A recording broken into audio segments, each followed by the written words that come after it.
వరద బాధితులకు తమ వంతు సహాయం అందించేందుకు ముందుకు వచ్చిన దీపక్ నెక్జిన్ ఎండి అడిసిమిల్లి సుబ్రహ్మణ్యం సీఎం చంద్రబాబుకు ₹1 చెక్కును అందజేశారు. వరదల కారణంగా రాష్ట్రంలో సంభవించిన తీవ్ర నష్టంతో పాటు లక్షలాది మంది నిరాశ్రయులయ్యారు.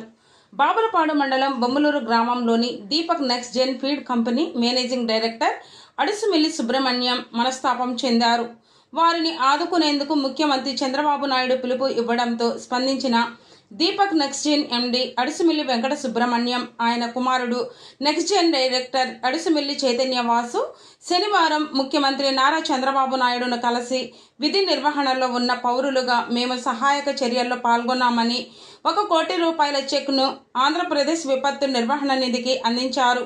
మా ప్రాంతాల్లోని బాధిత ప్రజలను ఆదుకోవడానికి కృషి చేస్తున్నామని ముఖ్యమంత్రికి తెలిపారు. ఈ సందర్భంగా ముఖ్యమంత్రి నారా చంద్రబాబు నాయుడు ఎండి అడిసిమిల్లి సుబ్రహ్మణ్యం చైతన్య వాసులను అభినందించారు.